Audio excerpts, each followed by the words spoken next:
Bonjour, aujourd'hui, nous recevons une compagnie dans le domaine médical, pour être plus précis, dans le domaine pédiatrique. C'est un modèle d'affaires qui existe déjà. Il y a déjà eu des compagnies là-dedans, une couple en tout cas, puis ils se sont fait acheter pour des milliards. On en parlera tantôt. Pour l'instant, on va rejoindre M. Sylvain Chrétien, président-chef de la direction de PediaPharm, symbole PDP sur la bourse de croissance. Monsieur Chrétien, bonjour. Bonjour. Bon, c'est le modèle d'affaires que j'ai vu dans les documents qu'on m'a remis. Ça ressemble à un modèle d'affaires qu'on a déjà vu, qui était comme Axcan et Paladin Lab. Effectivement, c'est un modèle d'affaires qui a fait ses preuves avec beaucoup de succès dans le passé, les deux compagnies dont vous avez nommé. Ce qui est unique dans le cas de PediaPharm, c'est qu'on est la seule au Canada qui focalise seulement sur la pédiatrie.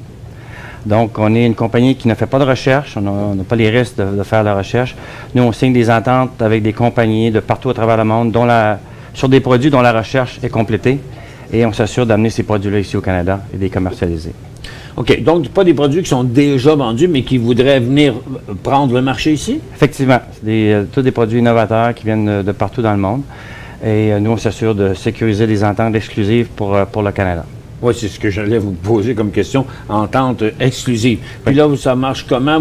Vous avez déjà un réseau actuel? Oui, ça fait 5 ans qu'on est très bien implanté dans le domaine de la pédiatrie au Canada. On a une infrastructure en place qui nous permet justement de supporter la croissance future. On a des représentants partout à travers le Canada et le bureau chef est situé ici à Montréal, à l'île des Sœurs. C'est quand vous avez vu le jour exactement? On a commencé nos opérations en 2008. En 2008, OK. Mais le titre est arrivé, lui, en fin 2013. Voilà, depuis le 27 décembre 2013. D'accord. Donc, 2008, ça veut dire 6 ans à peu près que vous existez. Et vous faites 4 millions de chiffre d'affaires. Et vous vous attendez à ce que votre chiffre d'affaires grossisse d'ici 5 à 6 ans aux alentours de 35 à 40 millions. Oui, c'est ce qu'il y a dans notre plan d'affaires. Donc, on a des produits actuellement sur le marché et également, on a bâti un pipeline de produits, donc des produits qui sont sous révision avec Santé Canada pour approbation. OK. Vous y allez vers quelle sorte de revenus? C'est en pourcentage sur le montant des produits vendus? C'est en licence? C'est comment? En fait, c'est comme des grosses pharmaceutiques. En fait, on a nos produits avec les marges, dans le cas de nos produits à nous, les produits identifiés PediaPharm, c'est des produits avec des marges d'entour de 70-80 %. Donc, c'est le genre de marge qu'on a actuellement sur nos produits. Évidemment, on a des ententes commerciales où est-ce qu'on fait la promotion de produits qui nous appartiennent nécessairement pas, mais ça l'aide à rentabiliser nos revenus à court terme. Et dans ce cas-là, on a soit un pourcentage des ventes ou des commissions nettes. Donc, ce sont les deux types de revenus qu'on a actuellement. Votre réseau, c'est des pharmacies, c'est des centres pédiatriques? En fait, c'est les pharmaciens, également les pédiatres et également les médecins de famille qui ont un profil pédiatrique. Donc, on fait la promotion et l'éducation auprès de la communauté médicale, auprès des médecins, et également au niveau des pharmaciens, notamment à cause de notre produit vedette qui s'appelle le NIDA. C'est un produit pour les poux. Un produit pour les pieds? Pour les poux. Les poux? Oui. Oh, les poux. Oh, pour les poux chez les enfants. Oui, effectivement.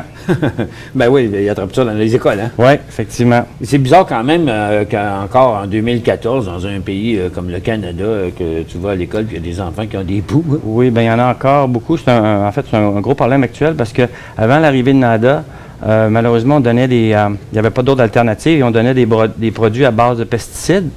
Et à travers les années, le poux a développé de la résistance.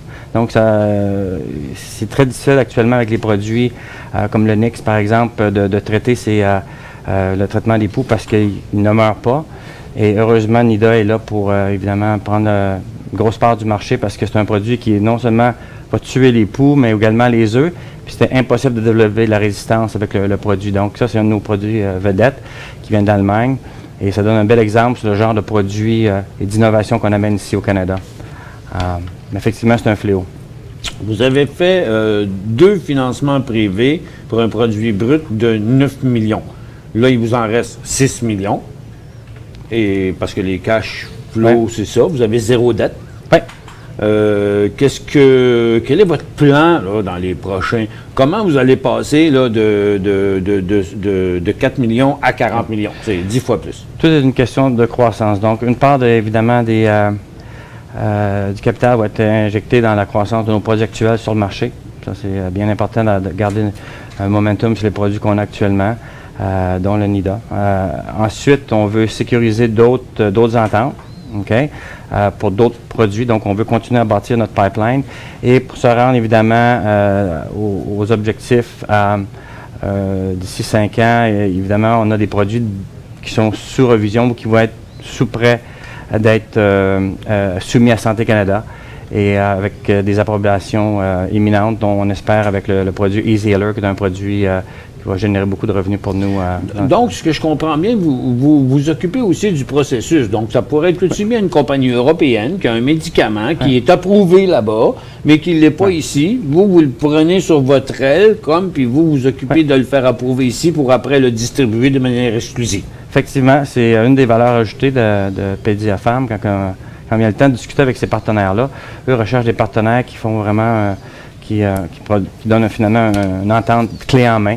Parce que ces compagnies-là, nécessairement, ne sont pas experts dans l'environnement ici au Canada, tant au niveau des affaires réglementaires. Donc, effectivement, on fait le processus de A à Z, évidemment, en collaboration avec nos partenaires avec qui on signe des ententes.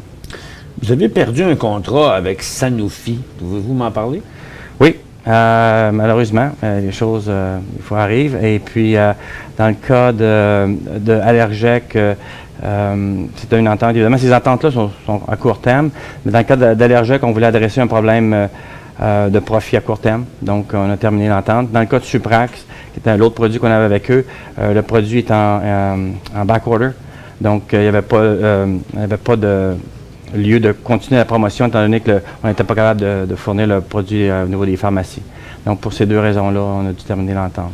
Mais revenons sur le premier, vous m'avez dit que vous avez des problèmes, un problème de rentabilité. Non, pas eux, pas nous, eux. Eux? Alors, okay. Parce que nous, on avait une entente où on recevait un pourcentage des ventes et ils ont pris le défi d'essayer de rencontrer les objectifs de vente cette année, mais sans le support de Pédiafam. Donc, ils ont tout simplement essayé de décider de le vendre eux-mêmes? Oui, effectivement. OK.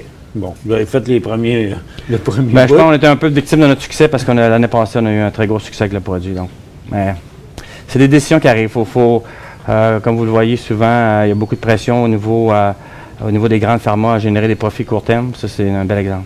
Oui, ça, c'est sûr. Et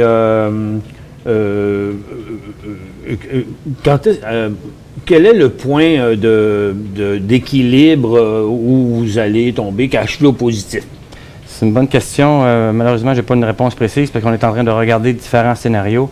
Mais c'est sûr que c'est toujours des défis à investir dans les nouvelles opportunités, c'est-à-dire dans le but de sécuriser nos ventes futures et évidemment générer des croissances à court terme sur nos produits actuels. Donc, on regarde différents scénarios, mais c'est sûr que c'est un objectif qui est très important pour nous. C'est sûr que c'est un peu comme une boule de neige, votre affaire. Plus vous allez avoir de produits, plus meilleure offre vous allez avoir, plus de clients vous allez avoir, plus vous allez distribuer, plus vous allez attirer de produits. Donc, c'est je dirais que la prochaine année est quand même cruciale, parce que là, vous avez fait des financements justement pour vous lancer. Donc, vous êtes en campagne d'acquisition de produits, de séduction de distributeurs et tout le tralala. Oui, puis la bonne nouvelle, c'est qu'on a quand même assez beaucoup de cash pour exécuter beaucoup de choses à court terme. Bien, étant donné que vous ne faites pas de recherche, on va loin quand même. Vous êtes combien dans la compagnie? Là, Il y a 23 employés. 23 employés. On peut faire un petit bout avec 7 millions. J'ai oublié la question que je voulais vous poser. Ah oui, vous avez combien d'actions dans votre compagnie? Parce que je vois que le titre n'est pas très, très liquide, elle ne bouge pas beaucoup. Ça veut dire qu'il ne doit pas avoir beaucoup d'actions en circulation, si je me trompe. On a 72 millions d'actions en circulation. 72 millions? Oui, effectivement. OK. Donc, c'est que vous n'avez pas fait beaucoup de publicité ou whatever, mais ou encore, elle est possédée plus par des institutions que d'autres choses? En fait, 9 millions, 7 millions sur le 9 millions qu'on a levé comme argent venait des institutions. Il y a un 2 millions qui venait au niveau retail, comme on dit. OK, oui, les particuliers. Mais ceci étant dit, on est quand même une compagnie toute jeune à la bourse. Donc, oh non, d'accord. C'est un shell que vous avez acheté probablement, c'est ça, effectivement, de Calgary. Et puis, c'est sûr qu'actuellement, on est en train de bâtir une équité en présentant la compagnie, tout ça, avec certains nouveaux institutions et également un nouveau retail. Donc, c'est quelque chose qui, évidemment, qu'on travaille. Mais, dans les actions en circulation, normalement, vous diriez que c'est quoi le pourcentage détenu par le public? Bonne question. Peut-être 30% à peu près. OK. Donc, ça expliquerait un peu plus pourquoi il n'y a pas trop de volume, parce que s'il y avait 72 millions d'actions réparties dans le public, il y aurait plus de monde qui pourrait prendre la raison de le transiger. Là, vous êtes vraiment, le titre s'est vraiment stabilisé à 25 cents, il n'y a pas trop d'activité. On présume que c'est un point où la compagnie va tout faire pour le supporter, et ceux qui ont investi chez vous aussi, pour pas que leur investissement s'en aille. Donc, si on revient encore au profit, mettons, vous diriez quoi si vous aviez à donner une date où vous allez commencer à générer du profit dans une compagnie comme la vôtre? C'est sûr que la profitabilité, c'est quelque chose qu'on regarde. Il y a différents scénarios. J'ai pas de réponse actuelle, dans le sens que tout va dépendre sur le niveau d'investissement qu'on va donner à nos produits actuels, et également pour les nouvelles ententes à signer dans les prochains mois. Donc c'est ça. Oui, c'est sûr que vous commencez. Vous en aviez combien de produits à date? J'en vois. On en a 5 sur le marché. On a 4 produits dans notre pipeline. Et l'idée, c'est d'en rajouter le plus possible dans notre pipeline. Donc, on est confiant d'aller signer de nouvelles ententes d'ici la fin de l'année. En fait, ce qu'on parlait tantôt dans les autres compagnies qui étaient rendues plus loin que vous, là, mais je pense que c'est Axcan avait été vendu pour plus que 1,23 milliard, puis Paladin Lab qui a été vendu, je pense que c'est récemment, en pas ça, je pense. Effectivement, au mois d'octobre. Qui a été acheté pour 1,6 milliard. Ouais. On va vous en souhaiter au c'est un peu l'objectif, mais c'est ça. Ces acquisitions-là sont faites après 22 et 23 ans d'années. Vous regardez où en termes de produits, d'acquisition? C'est surtout les produits européens? En fait, pour les acquisitions, en fait, ils viennent de partout dans le monde pour ce qui est des acquisitions de licences. Donc, dans ce cas-là, l'Europe, évidemment, les États-Unis, beaucoup. Ce sont les plus gros, plus gros fournisseurs. Effectivement. Monsieur Chrétien, c'est déjà tout le temps qu'on avait. Merci beaucoup d'être venu parler de votre compagnie. Au revoir, merci. Au revoir.